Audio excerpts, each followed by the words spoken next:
Hello everyone, it's me Clayton. I just finished watching Escape the Undertaker, a new interactive film from Netflix that stars the Undertaker and the New Day. Now, when it comes to the interactive entertainment options at Netflix, you certainly have a variety of ones that can either be huge successes or huge blunders. And Escape the Undertaker, taking some of the most famous WWE stars and putting them in essentially a Halloween-themed haunted house story, certainly does have delicious promise. But I'd say it only lives up to some of it. Let's get to the story, though, shall we? The story is that the Undertaker's urn happens to be able to swallow up lost souls and happens to be able to be powered by the souls of others. So when the New Day tries to take the urn to add it to the power of positivity that they have, the Undertaker isn't so keen on letting them take the urn so easily. So he sets up a challenge that essentially seems right out of a video game where the heroes have to collect 2 keys and fight the Undertaker at the end in order to possess the urn. But that's all I'll say about the story.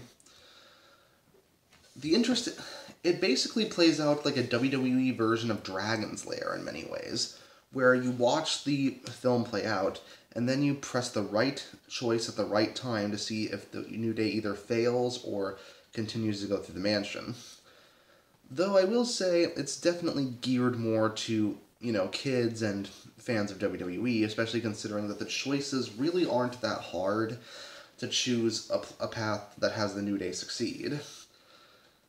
And one of the biggest issues of the film is the fact that there's really only 1 or 2 choices that ultimately matters when it comes to choosing when it comes to getting whatever ending you can get from the film.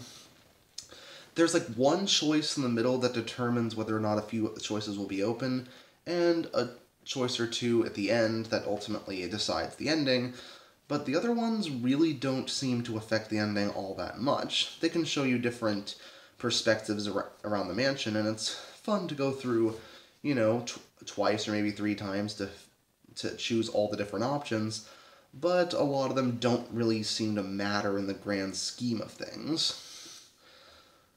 That being said, the New Day does manage to get a lot of charisma from their performances. Kofi, Biggie, and Xavier are full of that.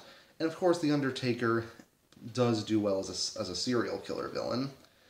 I mean, he's basically a horror movie villain for WWE already, in the same vein that Kane was, and he was able to see no evil. And speaking of Kane, there's even a little bit of a Easter egg, considering that there's the name Isaac Yankem DDS in the Undertaker's morgue, which was actually Kane's old gimmick in WWE.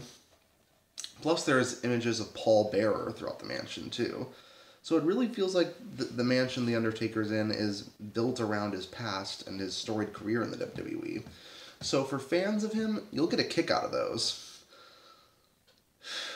But after going through it like twice, I think I exhausted all the options that were here. So it's very clear that this was just made as a quick little distraction for the Halloween season for WWE fans.